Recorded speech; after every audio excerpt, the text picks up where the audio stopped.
A comprehensive logistics study for Grenada is recommending sweeping reforms to improve the movement of goods through the island's ports, aiming to cut delays, reduce costs, and modernize the sector.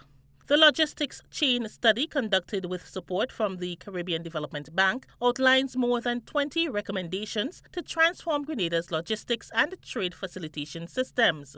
Among the key proposals is introducing a 24-hour, 7-day-a-week port operation, which could take up to 2 years to implement. According to Franklin Redhead, General Manager of the Grenada Port Authority, getting a 24-hour service must be feasible. Yet, we have a challenge where people don't come and collect their consignment within that 14-day period. And when we have had instances where some business houses have left their goods on the port for years, okay, and we have to call and remind them that you have something on the port. And generally, we tend to auction things off if they remain more than 90 days. So while I hear the call for extended hours, the efficiency by which some businesses clear their products needs to be addressed as well, because they don't do that in an efficient manner for most parts. But going back to the base question though, we can open extended hours, but it has to make sense for us because there's a cost to open extended hours. The study also urges a fully paperless system for custom declaration, payments and inspections, which is expected to accelerate digitization, shorten processing times, and ease cargo bottlenecks. So we have developed a TOS. TOS is operating. We are adding features such as QR coding for containerized and also individual cargo, so we can identify them faster. And marching towards the process of a paperless operation. We're going to run both systems in parallel until we are satisfied that the digital system is working well. And then obviously that will taper off as we become more familiar and the system proves its worth in terms of how that is applied. So that is the piece that is currently there. We also have the piece of online payments, where clients can choose to do online payments. That is also coming.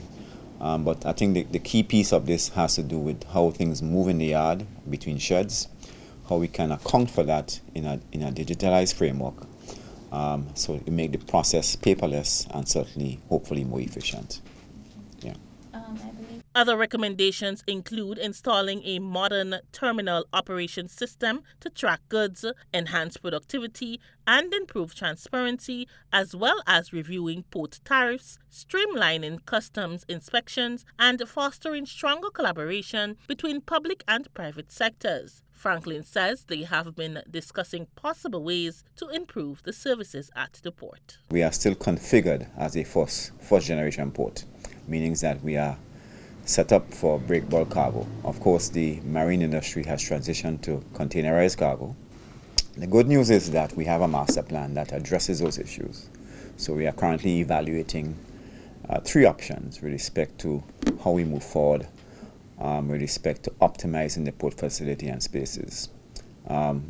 Both options, or all 3 options, suggest that if we optimize the port space, we can see improved storage capacity of containers ranging anywhere from 2,000 to 3,000 containers. The proposed reforms are planned across a 1 to 5 year timeline and are seen as critical to enhancing Grenada's competitiveness, lowering logistics costs, and supporting business growth. If implemented, the measures outlined in the study could significantly modernize Grenada's logistics infrastructure and better support the country's growing trade demands. Rena Pierre Thomas, GBN News.